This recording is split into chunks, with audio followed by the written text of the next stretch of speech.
आदाब नाजरीन, मैं हूं आपके साथ अबू हुरैरा। पाकिस्तान की नापाक हरकतों से पूरी दुनिया वाकिफ है। 2016 की शुरुआत ही पाकिस्तान ने अपने नापाक हरकत से की थी और उसने हिंदुस्तान को पठानकोट का बड़ा जख्म दिया था। पठानकोट से लेकर उड़ी तक पाकिस्तान हिंदुस्तान के सीने पर 7 बड़े वार कर चुका है। सवाल यह उठता है कि अब सब्र का पैमाना लबरेज हो चुका है और सब्र की एक तरह से इंतहा हो चुकी है। आज इसी पूरे इशू पर अपने इस खास पेशकश में हम बात करेंगे।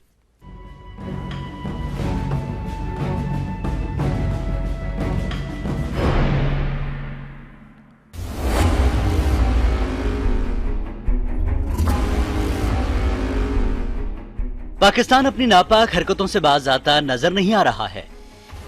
2001 में पार्लियामेंट पर दहशतगर्दाना हमले के बाद मुंबई पर हुए 2008 26/11 हमलों के कसूरवारों को अभी तक पाकिस्तान कैफर किरदार तक पहुंचा नहीं पाया है कि उसने पठानकोट एयरबेस पर दहशतगर्दाना हमला कराकर हिंदुस्तान को एक और जख्म दे दिया। हद तो यह है कि पाकिस्तान को इस हमले से मुताल्लिक तमाम सबूत फराहम किए गए, लेकिन आज तक उसके हाथ कसूरवारों की गर्दन तक नहीं पहुंच पाए। अब उड़ी में फौजी कैंप पर दहशतगर्दाना हमला कराकर पाकिस्तान जैसे हिंदुस्तान के सब्र का इम्तिहान ले रहा है। उड़ी दहशतगर्दाना हमले के बाद मोदी हुकूमत कार्रवाई के मूड में नजर आ रही है। पीर की सुबह से ही आला सतही मीटिंगों का दौर चलता रहा। पहले वजारत दाखिला में अहम मीटिंग हुई। वजीर दाखिला राजनाथ सिंह की सदारत में हुई मीटिंग में वजीर दिफा मनोहर पर्रिकर, फौजी सरबराह जनरल दलबीर सिंह सुहाग के अलावा कौमी सलामती के मुशीर अजीत डोवल, मीटिंग में मरकजी दाखिला सेक्रेटरी राजू महर्षि भी मौजूद थे। जरा के मुताबिक मीटिंग में कौमी सलामती के मुशीर अजीत डोवल ने पाकिस्तान से निमटने के लिए खलील मुद्दती और तवील मुद्दती मंसूबा बताया है। मीटिंग में क्या कुछ हुआ, क्या तय पाया, इसकी जानकारी वजीर आजम को भी दी गई। वजीर दाखिला राजनाथ सिंह और वजीर दिफा मनोहर पर्रिकर मीटिंग के बाद सीधे वजीर आजम की रिहायशगाह 7RCR पहुंचे। यहाँ वजीर खजाना अरुण जेटली भी मौजूद रहे। अरुण जेटली के अलावा कौमी सलामती के मुशीर भी मीटिंग में शरीक हुए।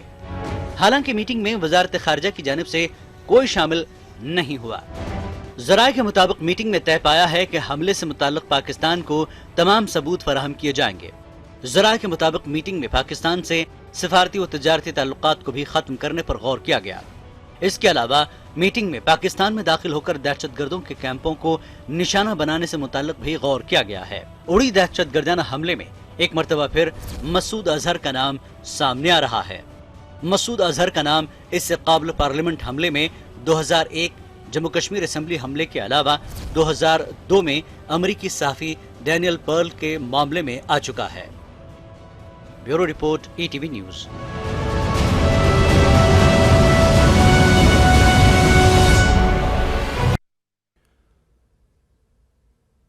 बस अब बहुत हो चुका। पाकिस्तान अब हिंदुस्तान के सब्र का इम्तिहान न ले। आज इसी पूरे इशू पर बातचीत करने के लिए हमारे साथ 3 खास मेहमान इस खास प्रोग्राम में हमारे साथ जुड़ गए। बहुत जल्दी अपने मेहमानों का हम आपसे तारुफ करा दें। हमारे साथ शहजाद पूनावाला, कांग्रेस से लीडर, हमारे साथ जुड़े हुए हैं दिल्ली से। गोपाल कृष्ण अग्रवाल साहब, बीजेपी लीडर, हमारे साथ दिल्ली से जुड़े हुए हैं। और कर्नल उत्कर्ष राठौर साहब, रिटायर्ड दिफाई उमूर के माहिर हैं, हमारे साथ आप भी जुड़े हुए हैं। अपने तीनों खास मेहमानों का इस खास प्रोग्राम में खैर मकदम करते हैं। सबसे पहले गोपाल कृष्ण साहब, बड़े बड़े बयान देने वाले। गोपाल कृष्ण साहब, क्योंकि हम अब पीछे नहीं देखना चाहते या पीछे की तारीख में, हिस्ट्री में नहीं जाना चाहते हैं, लगातार पाकिस्तान की तरफ से एक के बाद एक हमले हो रहे हैं। ऐसे में अब सरकार क्या कुछ कदम उठाएगी? सीधे सीधे जवाब आपसे चाहते हैं गोपाल साहब। नहीं, देखिए, सरकार क्या कदम उठाएगी ये तो प्रधानमंत्री और होम मिनिस्टर की तरफ से आपको पता चलेगा, वो डिसीजन होंगे। सरकार ने काफी कदम उठाए हैं और सबसे पहले तो जो 18 जवान जो शहीद हुए उनको हम पूरी तरह से अपनी श्रद्धांजलि भी देना चाहते हैं। उन्होंने देश के लिए अपनी जो कुर्बानी की है उसको भारतीय जनता पार्टी और सरकार पूरी तरह से उनके प्रति नतमस्तक है। और जो सबसे बड़ी बात है कि पाकिस्तान, अब ये बहुत क्लियर होता जा रहा है कि सब्सिक्वेंटली पाकिस्तान एक तरीके से ये केवल मात्र टेररिस्ट अटैक नहीं है, वो एक तरीके से भारत के ऊपर कंटिन्यूअस वॉर की सिचुएशंस लेके गोपाल चल साहब, रहा लेकिन है। अब सवाल ये वो उठता है कि हमला करता है। सब्र का पैमाना जो है वो लबरेज हो चुका है। हुकूमत कब तक सब्र करेगी? और जो 18 शहीद हुए हैं, आपने जैसा कि बताया कि 18 जवान शहीद हुए हैं, इनका बदला कैसे लिया जाएगा? पठानकोट से लेकर अब तक हिंदुस्तान के सीने पर पाकिस्तान 7 बड़े वार कर चुका है गोपाल साहब। बिल्कुल, और इसके लिए जो सरकार का जवाब है, आप होम मिनिस्टर के बयान देख लीजिए, डिफेंस मिनिस्टर जो कह रहे हैं, और प्रधानमंत्री ने भी कहा है कि इसका माकूब जवाब दिया जाएगा। शांति से जो बात है, इसको जो स्ट्रेटेजिकली रेस्ट्रेंट की जो बात है, वो आप भी कह रहे हैं, सब कह रहे हैं, पूरा देश कह रहा है। और आज जो आक्रोश है, हम लोग भी उस आक्रोश के साथ हैं कि सब्र की भी एक लिमिट होती है। बिल्कुल बिल्कुल गोपाल साहब, यही कहना चाह रहे हैं कि अब अगर कदम नहीं उठाया तो बहुत देर हो जाएगी। जिस तरह के हालात हैं, अब अगर कदम सरकार की तरफ से नहीं उठाया गया तो बहुत देर हो जाएगी गोपाल साहब।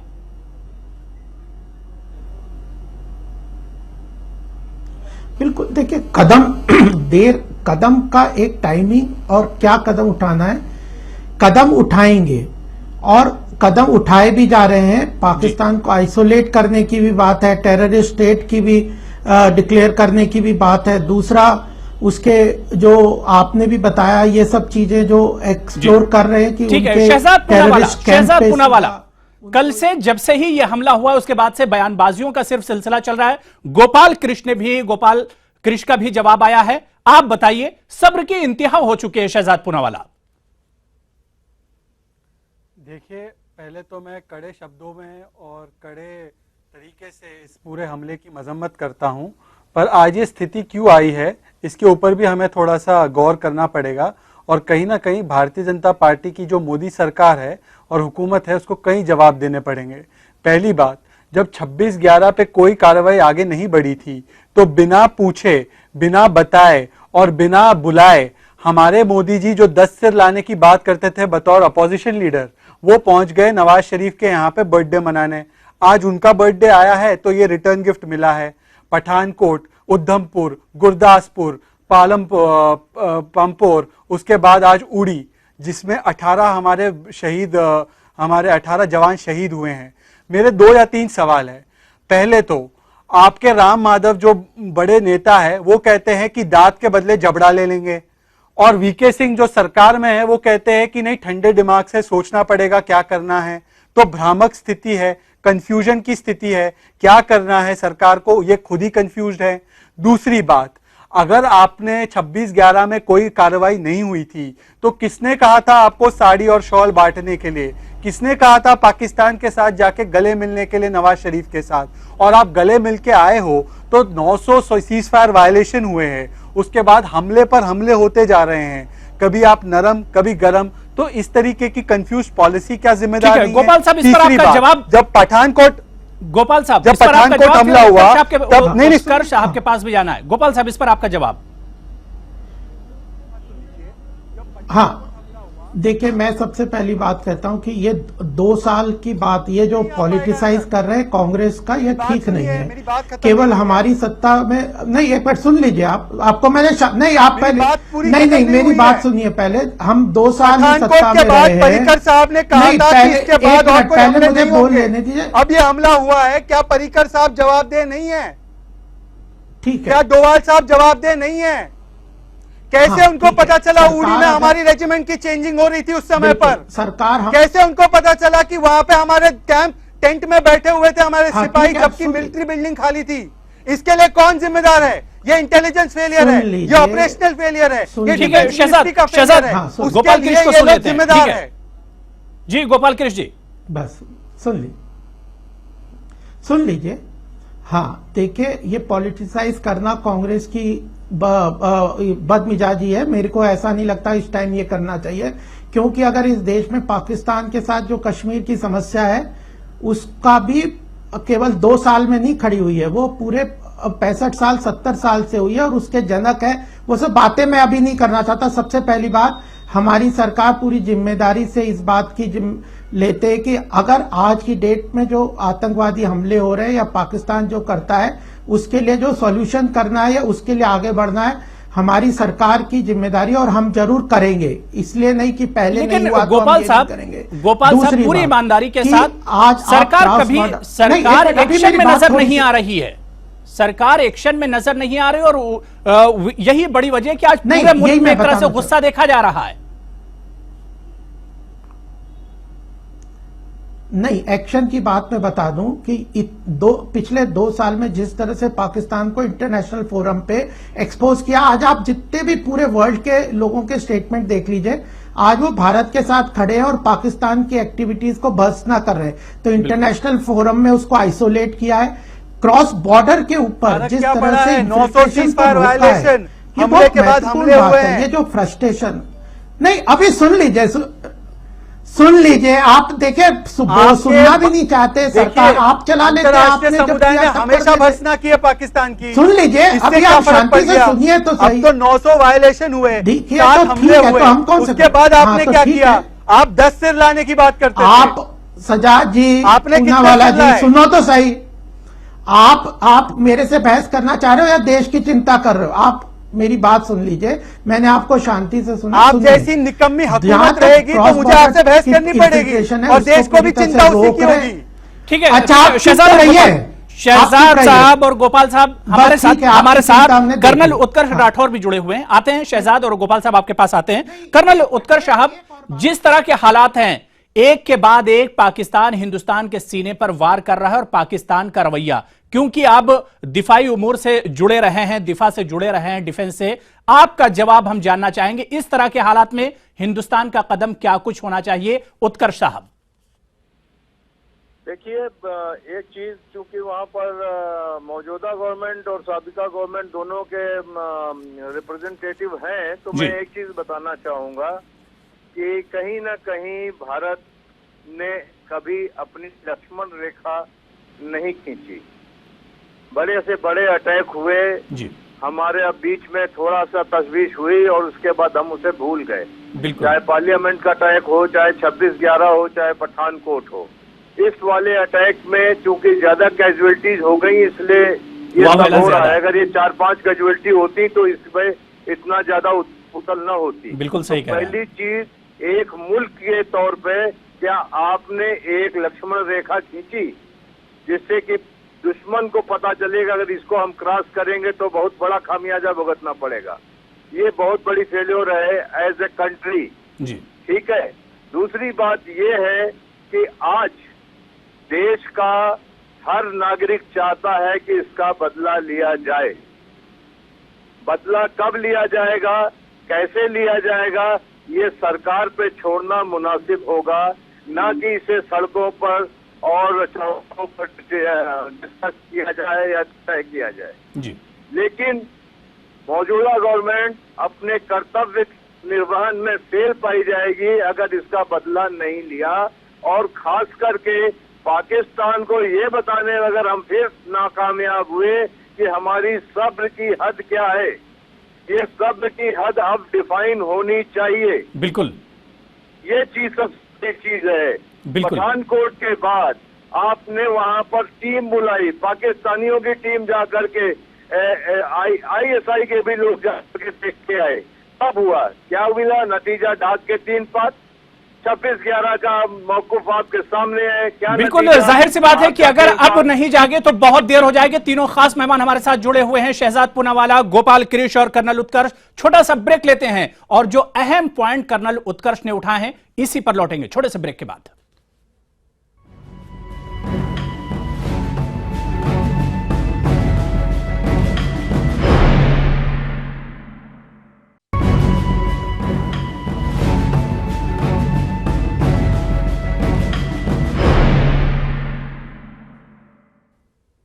तो आप देख रहे हैं हमारी खास पेशकश सब्र की इंतहा। जी हां, पाकिस्तान जिस तरह से लगातार नापाक हरकतें करता हुआ चला आ रहा है और उस पर हिंदुस्तान की खामोशी, कई तरह के सवाल उठ रहे हैं। 3 खास मेहमान हमारे साथ इस पूरे इशू पर बातचीत करने के लिए जुड़े हुए हैं, शहजाद पूनावाला, गोपाल कृष और कर्नल उत्कर्ष। तीनों खास मेहमानों का ब्रेक के बाद फिर खैर मकदम करते हैं। गोपाल कृष जी, आपसे ही शुरुआत करना चाहेंगे। ब्रेक पर जाने से पहले कर्नल उत्कर्ष ने बड़ा ही अहम इशू उठाया और उन्होंने कहा कि अगर वाकई में इसी तरह से हम लोग सब्र करते रहे तो एक तो दुनिया के सामने तो हमारी पोल खुलेगी और पाकिस्तान लगातार जिस तरह से फायदा उठा रहा है, फायदा उठाता रहेगा।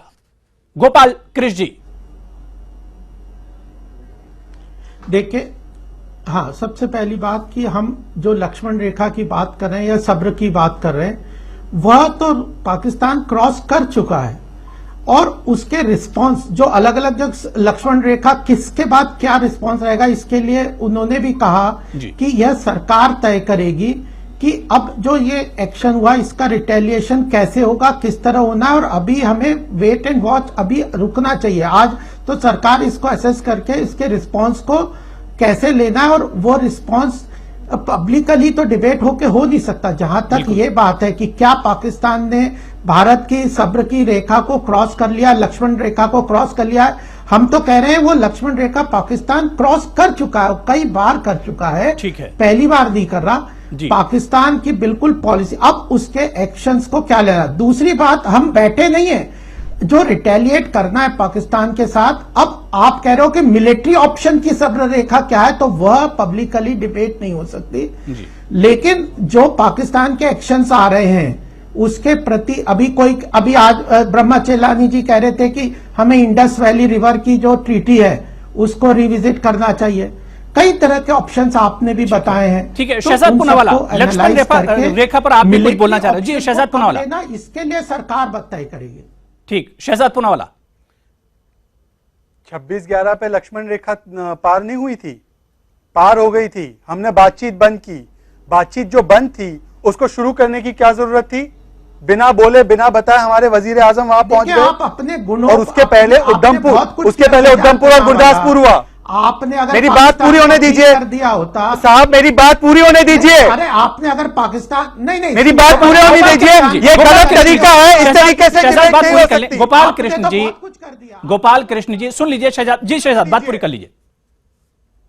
उधमपुर हुआ था, गुरदासपुर हुआ था, हमारे लोग मरे थे, पाकिस्तान पहुंच गए। उसके बाद तुरंत पठानकोट हुआ। पर्रिकर साहब ने पार्लियामेंट में खड़े होकर कहा कि इसके बाद एक चूहा भी अंदर नहीं आ पाएगा। ये क्या कह रहे हैं? आज कौन आ गया अंदर? उसके लिए जवाबदेही तय नहीं होगी। और मैं आपसे पूछता हूं कि आप ऑपोजिशन में रहकर इतनी बड़ी बड़ी बातें करते थे, 26/11 के दिन पे आप मुझे कहते राजनीति ना करें। मोदी साहब 26/11 के हमले की जगह पे पहुंच गए थे और वहां पे भाषण करने लगे। फुल पेज की ऐड दी आप लोगों ने, बीजेपी ने दिल्ली के चुनाव से पहले। आज आपकी शिवसेना, आपकी अलाई कह रही है कि जितने हालात बिगड़ चुके, इतने हालात कभी खराब नहीं थे।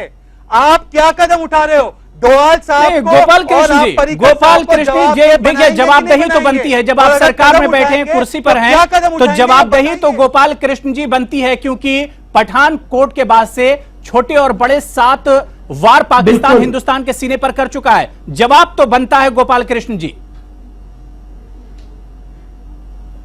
बिल्कुल, हम कह रहे हैं कि ये सरकार की जिम्मेदारी है कि इस एक्शन जो पाकिस्तान ने डिप्लोरेबल एक्शन किया, ये जो किया है आतंकी हमला, इसका एक माकूब जवाब भारत को देना है और देंगे भी। और हमारी जिम्मेदारी है, हमारी सरकार की जिम्मेदारी है कि उसको क्या रिस्पांस होगा उसका हम प्रॉपरली सरकार, जनता को भी जवाब देंगे, अपोजिशन को भी देंगे और मीडिया को भी देंगे।